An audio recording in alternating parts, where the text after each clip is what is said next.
Ooh, man, oh man, oh man. As of present, you getting nothing but Drayton, Drayton, Drayton, and more Drayton. And this is officially off the rim. Ain't no way around it. Ain't no way around it. Cause I'm tryna ball out. Come on if you bout it. But you better keep up. I'm not slowing down. I swear they gon' see us. Ain't no way around it. Now you know you gotta protect your neck. Coming at you live and direct. It's Coach Drayton and the chairman, Coach Drees. Morning, SimWorld. How's everybody doing? Been a great week. Let's get to business. Let's jump right into that fast break.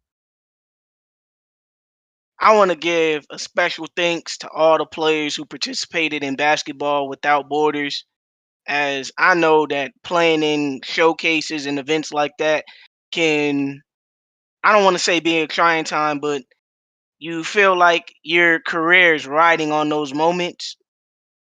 And we as the coaches appreciate everybody coming out and showing their skill set. What you got for me, Dries? Want to give a shout out to the organizers of all the events for the last couple of weeks. Basketball Without Borders, Beast to the East, Showcase, all the showcases for the last couple of weeks. Look for as many opportunities as we can to showcase these young guys' talents. And this weekend was a culmination of that. Um, yeah, so I just wanted to give a shout out to all the guys who had a hand in making sure that these young guys get a chance to show off their talents on a bigger stage. All right, so we got Basketball Without Borders and the organizers for the showcases for these past month. Y'all come and get y'all flowers. Now, time to get into that oh my god moment. Now, my oh my god moment was Doris Storm hitting the snatch back, and he hit the tray ball in his face, made you just go, make that face at him. What you got for me, Dries? Oh my God moment has been the I don't know how to quite pit this, but battle royal that has been ensuing between these players. I think all the time we had where everybody was friends and holding hands, and hugging and kissing, as we used to say, is over with. So, the oh my god moments is Doris Storm with the snatch back and the kids ready for war. Oh my God! That's putting it lightly.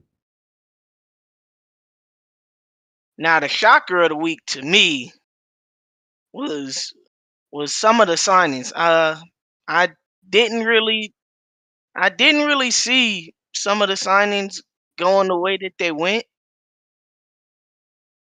Kind of felt like some players might have went to I don't want to say an overcrowded scenario, but seems to be a lot of guards going to one team. I won't call no names out, but it's only one ball.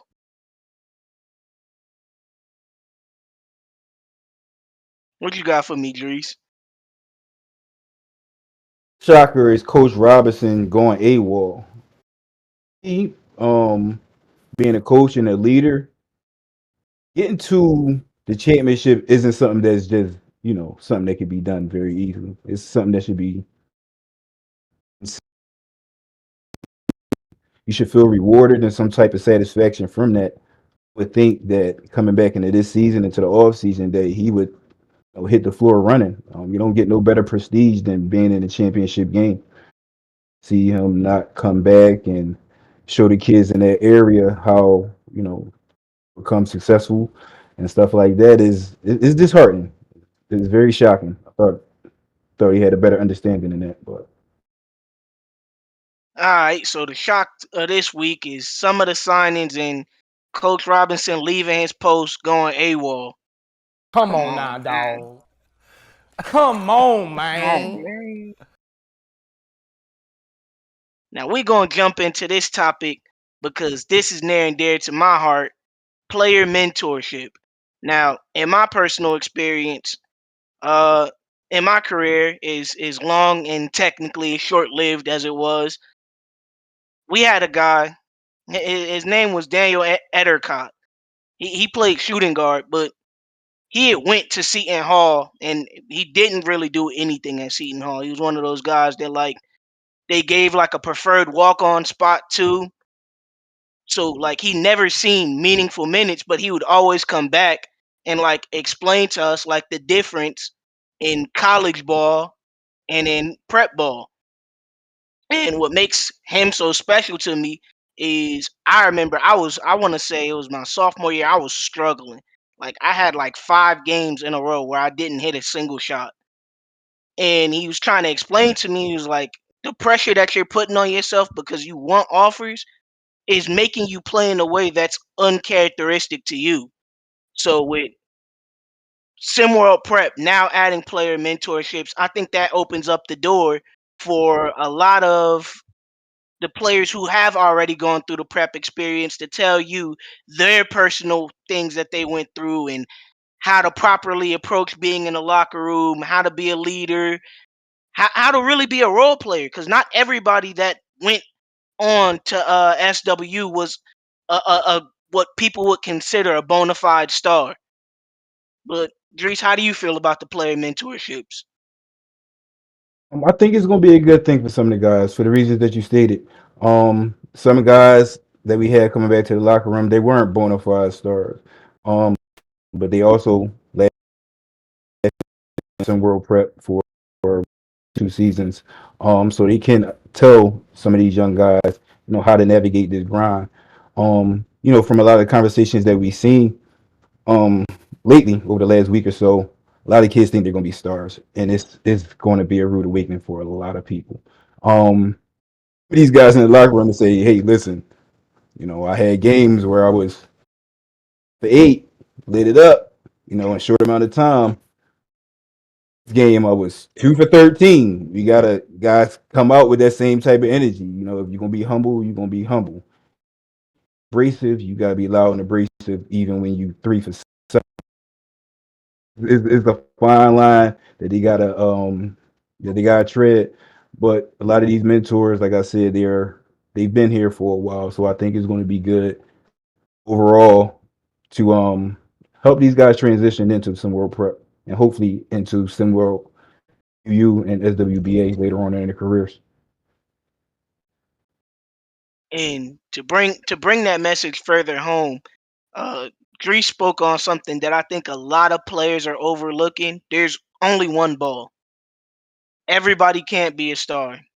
You're probably not going to be Michael Jordan. Definitely not going to be Kobe. Even further away from being LeBron. So craft your role out as yourself. Be you. That's the only person you can be. Focus on making you better day by day. Learn how to move without the ball. Learn how to be an aggressive defender. But with that, we're going to jump right into the rebound.